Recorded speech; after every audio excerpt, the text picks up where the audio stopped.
আসসালামু আলাইকুম প্রিয় এইচএসসি ২৬ অনেক অপেক্ষার পর ফাইনালি আমাদের এইচএসসি ২৬ পরীক্ষার রুটিন প্রকাশিত হয়েছে, তাও আবার এমন রুটিন যে রুটিনটা প্রত্যেকটা শিক্ষার্থীর জন্য টেনশনের কারণ হয়ে গেছে। এই রুটিন পাওয়ার পর বাংলাদেশের ১৪ লক্ষ শিক্ষার্থী টেনশনের ভিতর পড়ে গেছে। কোথায় তাদের রুটিন হাতে পাওয়ার পর পরীক্ষার জন্য পুরোদমে প্রস্তুত হওয়ার কথা ছিল, এখন তারা টেনশন করছে যে এটা কি রুটিন রেডি করলো শিক্ষা বোর্ড। মাত্র ৩১০ টাকা যারা এখনো আমাদের এইচএসসি ২৬ টার্গেট প্লাস কোর্সে যুক্ত হন খুবই দ্রুত করো, কারণ কি একটা মাত্র কোর্সে তুমি শেষ মুহূর্তে একদম শর্টকাট সাজেশন পাবে, সকল গ্রুপের পিডিএফ আকারে, বিগত কয়েক বছরের বোর্ড এমসিকিউ পাবে উত্তর সহ পিডিএফ আকারে, প্রত্যেকটা সাবজেক্টের প্রত্যেকটা চ্যাপ্টার অ্যানালাইসিস করা জ্ঞানমূলক নেতাবনমূলক প্রশ্ন উত্তর পাবে পিডিএফ আকারে, লিখিত অংশে শর্টকাট টেকনিক, গ্রামার অংশে শর্টকাট টেকনিক, পড়াশোনার রুটিন, এ প্লাস গাইডলাইন, এভরিথিং পাবে এই একটা মাত্র কোর্সে। সামনে সময় খুবই অল্প, এই জন্য যারা এখনো কোর্সে যুক্ত হন এই স্ক্রিনে দেওয়া নাম্বারে ৩১০ টাকা কোর্স ফি পাঠিয়ে এই নাম্বারে হোয়াটসঅ্যাপে আমাকে জানাবে ব্যাক কোর্স ফি পাঠিয়েছি, সাথে সাথে তোমাকে গ্রুপে যুক্ত করে নিব, তখন থেকে তোমার প্লাস প্রস্তুতি শুরু হয়ে যাবে। রুটিনে ছুটি নেই বললেই চলে, কঠিন কঠিন পরীক্ষাগুলোর আগেও একদিন ছুটি, সেটাও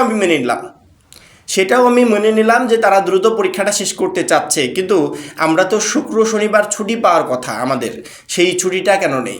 একটা কঠিন পরীক্ষার আগে যদি শুক্র শনি 2 দিন করে ছুটি থাকতো, তাহলে এই ছুটিটাতে একটা শিক্ষার্থী নিজেকে রেডি করতে পারতো। আচ্ছা, এইটাও মেনে নিলাম। যে সমস্ত শিক্ষার্থীদের দিনে 2টা পরীক্ষা, তারা কি করবে? সকালে একটা পরীক্ষা দিবে, বিকালে একটা পরীক্ষা দিবে, এটা কোন সিস্টেম? এইচএসসি লেভেলের মতো একটা পরীক্ষা যেখানে দিনে 2টা করে পরীক্ষা, তারা ওই 2টা পরীক্ষার প্রিপারেশন কিভাবে নিবে? একই সাথে কিভাবে প্রিপারেশন নিবে আর একই সাথে কিভাবে পরীক্ষা দিবে? এইটা কি শিক্ষা বোর্ডে একটু বোঝা উচিত ছিল না? মানে routine up to bottom totally problem, যেটা একটা শিক্ষার্থীর কাছেও গ্রহণযোগ্য মনে হচ্ছে না। আমরা পরীক্ষা পেছানোর দাবি করেছিলাম, শিক্ষা বোর্ড সেটাকে গ্রহণ করেছে, আলহামদুলিল্লাহ। শিক্ষা বোর্ডকে আমরা ধন্যবাদ জানিয়েছি যে আপনাকে ধন্যবাদ, অসংখ্য ধন্যবাদ। শিক্ষার্থীদের এই গুরুত্বপূর্ণ পরীক্ষার আগে এরকম একটা ডিসিশন নেওয়ার জন্য এই 1 মাস সময় তারা নিজেদেরকে হয়তো গুছিয়ে ফেলতে পারবে, কিন্তু এই 1 মাসের পরিবর্তে যে রুটিনটা প্রকাশ হলো, এই রুটিনটা তো এখন কেউ গ্রহণ করতে পারছে না। মানে এটা একটা মানসিক প্রেশার হয়ে যাচ্ছে প্রত্যেকটা বোর্ড পরীক্ষার্থীর ওপর। শিক্ষার্থীরা চাচ্ছে এই রুটিনে কিছু পরিবর্তন আনা হোক। সেই পরিবর্তনটা হচ্ছে যাদের দিনে 2টা করে পরীক্ষা, এই পরীক্ষাগুলোতে শিক্ষার্থীদের দিনে 2টা পরীক্ষার পরিবর্তে একটা করে করা হোক এবং আরেকটা পরীক্ষা অন্য কোনো একটা টাইমে ফেলানো হোক। একটা এইচএসসি পরীক্ষার্থীর পক্ষে দিনে 2টা পরীক্ষা দেওয়া সম্ভব না। দ্বিতীয়ত, আমাদের শনিবারে ছুটি থাকার কথা ছিল, সেই ছুটিটা আমরা পাচ্ছি না। যদি শিক্ষা বোর্ড শনিবারের এই ছুটিটাকে ছুটি হিসেবেই গণ্য করে, তাহলে হয়তোবা কঠিন কঠিন পরীক্ষাগুলোর আগে একটা শিক্ষার্থী 2 দিন করে ছুটি পাবে। এই পরিবর্তনগুলো ছোটখাটো পরিবর্তন, আমরা চাচ্ছি না যে পরীক্ষাটা আরো পিছিয়ে দিক, রুটিনটা একদম টোটালি পরিবর্তন করে ফেলুক, না, এরকম চাচ্ছি না, এরকম চাওয়ার দরকারও নয়। শিক্ষা বোর্ডকে ধন্যবাদ যে তারা পরীক্ষাটা 1 মাস পিছিয়ে দিয়েছে। এই 1 মাস সময় যথেষ্ট একটা শিক্ষার্থীকে নিজেকে রেডি করার জন্য, কারণ কি, যে এই 1 মাস হাতে পাওয়ার পরও রেডি হতে পারবে না, ও 1 বছর সময় পেলেও কিছু করতে পারবে না। সেক্ষেত্রে শিক্ষা বোর্ডকে ধন্যবাদ। আমি বলবো না যে কখনো রুটিনটা একদমই পিছিয়ে দিক বা টোটালি পরিবর্তন করে ফেলুক, না, রুটিনের ভিতর কিছু কিছু জায়গায় প্রবলেম আছে। আমার মনে হয় এই জায়গাগুলোতে পরিবর্তন আনলে সেটা প্রত্যেকটা বোর্ড পরীক্ষার্থীর জন্য ভালো হতো, এবং বোর্ড পরীক্ষার্থীরা এই পরিবর্তনগুলোই চাচ্ছে। এখন শিক্ষার্থীদেরকে বলবো, তোমরা যারা আন্দোলনের কথা বলছো, এটা ওইটার কথা বলছো, আমি বলবো যে কোনো কিছু দরকার নেই। শিক্ষা বোর্ড যে সিদ্ধান্ত নিবে সেই সিদ্ধান্তে শিক্ষা বোর্ড অনড় থাকবে।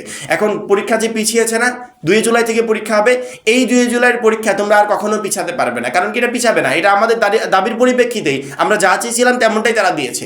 সেক্ষেত্রে এটা আর পিছানোর কোনো সম্ভাবনা নেই। সেক্ষেত্রে পরীক্ষা পিছানোর আমরা কোনো কিছু বলতে পারি না, আমরা শুধুমাত্র দাবি জানাতে পারি রুটিনটা পরিবর্তনের।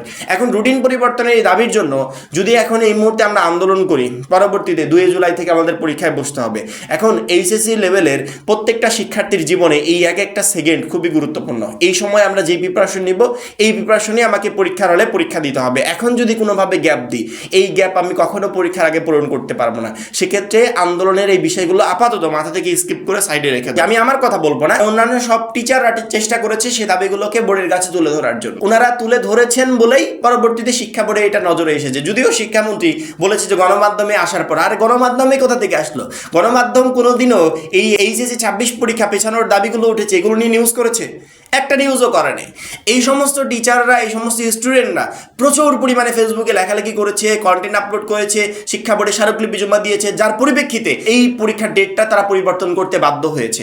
এখন সেম কাজটাই এই রুটিনের ক্ষেত্রে হবে, সেম কাজটাই এই রুটিনের ক্ষেত্রে হোক, যাতে শিক্ষা বোর্ডের কিঞ্চিত পরিমাণে মাথার ভিতর যদি ঢোকে যে আসলেই তো রুটিনে তো এই বিষয়গুলো একবারে খেয়ালই করি নেই, সেক্ষেত্রে মাস্ট বি তারা রুটিন পরিবর্তন নিয়ে ভাববে। কিছু কিছু জায়গায়, আমরা সব পরিবর্তন চাচ্ছি না, কিছু কিছু জায়গায় পরিবর্তন করা বলা দরকার, যেমন শনিবারে ছুটি থাকার কথা ছিল, এই জায়গায় যদি একটু ছুটি দিয়ে দিত সেক্ষেত্রে হয়তো বা কোনো দু একটা সাবজেক্টের আগে অনেকে 2 দিন করে ছুটি পেত, 2 দিন করে গ্যাপ পেত। আবার যেই সাবজেক্টগুলোতে 2টা করে পরীক্ষা ফালানো হয়েছে, একই দিনে 2টা পরীক্ষা, আমার মনে হয় এই জায়গা থেকে 2টা পরীক্ষা কেটে একটা করা হোক এবং আরেকটা পরীক্ষা অন্য একটা ডেটে দেওয়া হোক, যেগুলো শিক্ষার্থীদের জন্য মূলত টেনশনের কারণ হয়ে গেছে। এই টেনশনটা শিক্ষা বোর্ড কিছুটা রিলিজ করলে এই শিক্ষার্থীরা ভালো মতো পরীক্ষার জন্য প্রস্তুতি নিতে পারবে এবং এইচএসসি 26 পরীক্ষায় ভালো একটা রেজাল্ট করতে পারবে। এবং এইটার জন্য আমার মনে হয় না যে কোনো শিক্ষার্থীর আন্দোলনের কোনো প্রয়োজন আছে, কারণ কি আন্দোলন করলে এই মুহূর্তে তুমি তোমার গুরুত্বপূর্ণ সময়টা হারাবে। প্রত্যেকে নিজের মতো বেস্ট প্রিপারেশন নাও।